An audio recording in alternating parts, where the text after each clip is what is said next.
Bonjour à tous, bienvenue dans votre émission Vers l'essentiel. C'est Michael Dopia. On est vendredi et on termine donc notre semaine. J'espère que tu te rappelles, que tu te souviens bien du thème que nous avons abordé depuis lundi qui est comment développer une foi authentique. On est revenu toute cette semaine sur les bases de la foi, sur l'essentiel de la foi. Et j'espère vraiment que vous avez été comblés à travers la parole de Dieu, la richesse vraiment de la pensée de Dieu qui est, comme on dit, interminable et qui se succède toujours de nouvelles révélations et qui nous amène toujours vers un perfectionnement au niveau de notre établissement en tant que fils et filles de Dieu sur la terre, représentants du royaume et ceux qui doivent justement manifester la foi jusqu'au retour de Jésus. Le but pour nous étant de commencer par la foi et finir par la foi, car comme j'aime à dire, c'est bien de commencer, mais c'est encore mieux de terminer.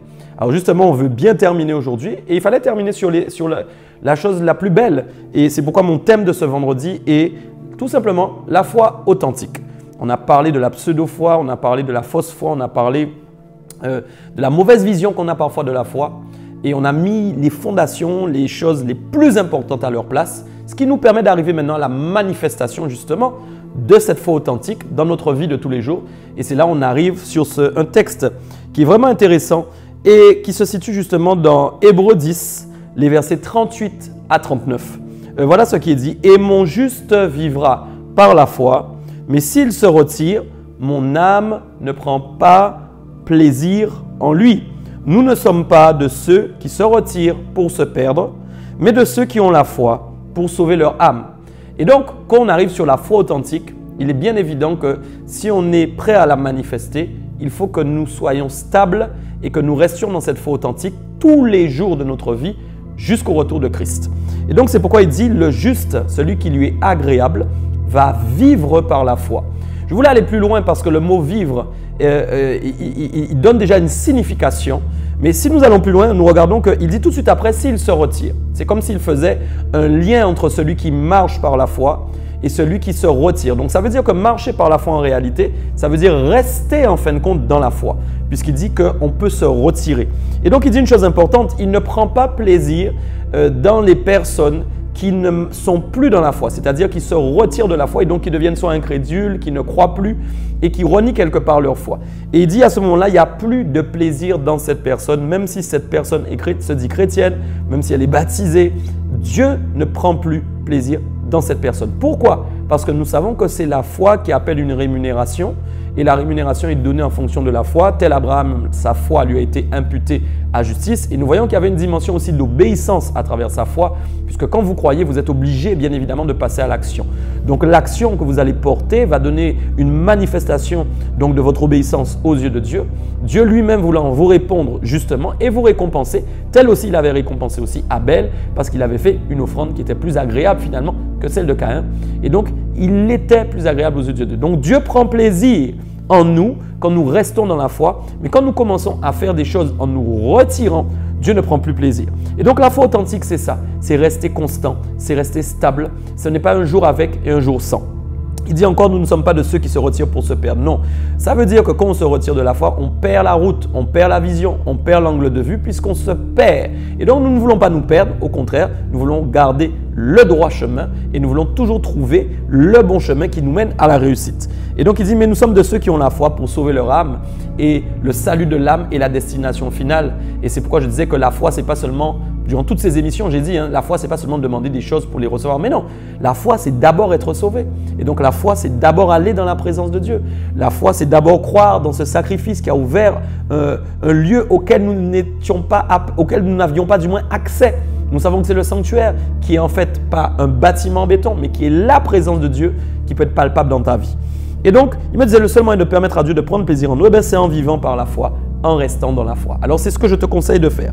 Regardez bien vers quoi nous arrivons, bien évidemment, quand nous parlons de foi authentique. Dans Hébreux 11.1, il est dit, bien, vous le savez, or la foi est une ferme assurance des choses qu'on espère, une démonstration de celles qu'on ne voit pas. Il va dire verset 2, pour l'avoir possédé, les anciens ont obtenu quoi? Un témoignage favorable. Et donc, forcément, quand on est dans la présence de Dieu, quand on a mis sa foi dans le fait qu'on peut être dans la présence de Dieu tout le temps, comme on dit, on va aller beaucoup plus loin puisque si je suis dans la présence de Dieu, je suis dans le domaine de l'invisible, je suis dans le domaine de l'impossible qui devient possible. Pourquoi? Parce que je suis avec lui. Et c'est ce qui me permet, en communiquant avec lui, en parlant avec lui dans sa présence, de commencer à espérer des choses que je ne vois pas encore dans le monde réel, mais qui vont se manifester dans ma réalité parce que je suis dans l'irréel de Dieu. C'est-à-dire un endroit où on ne le voit pas à mes côtés, mais pourtant il est là. Un endroit où moi je sens sa présence, mais les autres ne sentent pas forcément. Un endroit où je suis dans sa pleine présence. Et donc je peux parler avec mon papa, je peux parler avec Dieu et commencer à lui demander des choses. Et c'est là où je vois, j'ai une ferme assurance des choses que j'espère parce qu'il est à mes côtés, il est là. J'ai la foi qu'il est là. Et donc c'est une démonstration de choses que je ne vois pas encore, mais qui vont arriver bientôt. Et il dit qu'il y a des gens avant moi qui l'ont possédé. La possession est une norme plus élevée que d'avoir. La possession, ce n'est pas avoir simplement. La possession, c'est quelque chose qu'on ne peut pas me retirer. J'ai un droit légal dessus, j'ai un titre de propriété, je possède. Donc je possède la foi et j'obtiens à ce moment-là un témoignage favorable dans la présence de mon Père.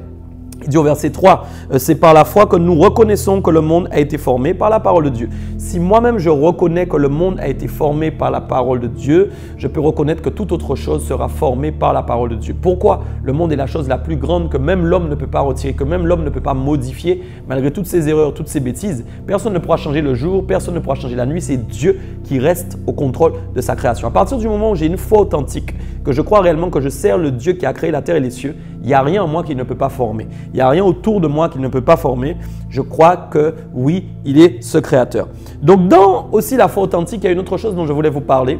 Il y a aussi la foi, le par la foi pardon, et le dans la foi. Le par la foi, c'est celui que nous utilisons le plus souvent et que vous allez retrouver justement dans Hébreux 11 et que vous pouvez lire justement suite à Hébreux 11, 1 et 2 que nous venons de lire. Et on voit que par la foi, les anciens ont obtenu bien évidemment le résultat de leurs promesses. Et c'est souvent ce par la foi que nous utilisons qui est important dans la foi authentique. Mais le dans la foi m'intéresse aussi parce qu'il y a le par la foi, mais il y a le dans la foi. Et regardez bien dans Hébreux 11 au verset 13 à 16, il est dit, c'est dans la foi qu'ils sont tous morts sans avoir obtenu les choses promises.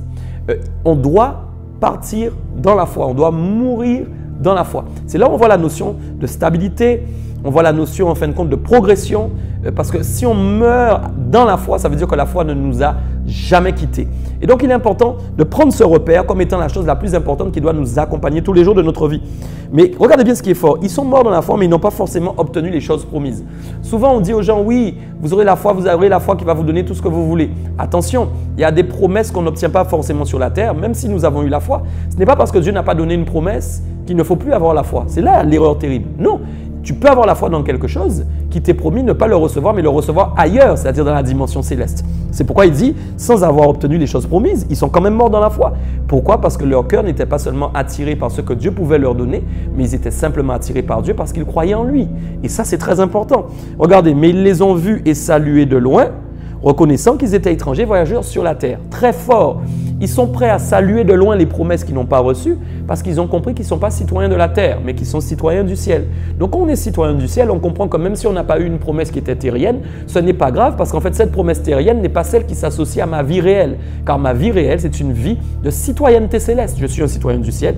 Les vraies promesses résident dans le ciel. Il dit, ils ont reconnu qu'ils étaient étrangers voyageurs sur la terre. Est-ce que toi, tu arrives à reconnaître ça? Est-ce que tu arrives à reconnaître que tu n'es qu'un voyageur sur la terre? Beaucoup de gens n'y arrivent pas, ils sont chrétiens, mais ils n'arrivent pas à le reconnaître parce qu'en fait, ils aiment les choses du monde. Ils aiment profiter de la vie de la terre. Je ne dis pas qu'on ne doit pas profiter, il y a de très belles choses que Dieu a mis pour nous et nous devons aussi en profiter un peu. Mais quelle est réellement la chose que tu aimes le plus dans ton cœur? Est-ce que ce sont les choses du ciel ou est-ce que ce sont les choses de la terre? Et regardez au verset 14, il est dit « Ceux qui parlent ainsi montrent qu'ils cherchent une patrie ». Ça veut dire qu'on n'est pas attaché à la patrie terrestre, mais on cherche notre patrie céleste. Et verset 16, il est dit, mais maintenant, ils en désirent une meilleure, c'est-à-dire une céleste. C'est pourquoi Dieu n'a pas honte d'être appelé leur Dieu, car il leur a préparé une cité. Et oui, ceux qui ont la foi dans le fait qu'ils sont des voyageurs sur la terre et qu'ils sont des citoyens du ciel, eh bien, ils reconnaissent que leur cité n'est pas là. Et donc, leur foi authentique se manifeste pas seulement quand ils reçoivent une promesse qui leur avait été donnée pour une promesse qui doit se réaliser sur la terre, mais leur foi authentique se manifeste dans ce qu'ils croient que leur Dieu est le Dieu de la cité céleste, une cité permanente, et qu'ils auront bientôt un accès à cette patrie. Alors voilà, vraiment, restez ferme sur la foi. Croyez que vous êtes simplement des voyageurs sur Terre et bientôt vous rentrez à la bergerie. Voilà, en tout cas, j'espère que vous avez été pleinement bénis cette semaine et on se retrouve, vous savez, la semaine prochaine pour une nouvelle thématique. Et en attendant, on va toujours vers l'essentiel. Allons-y.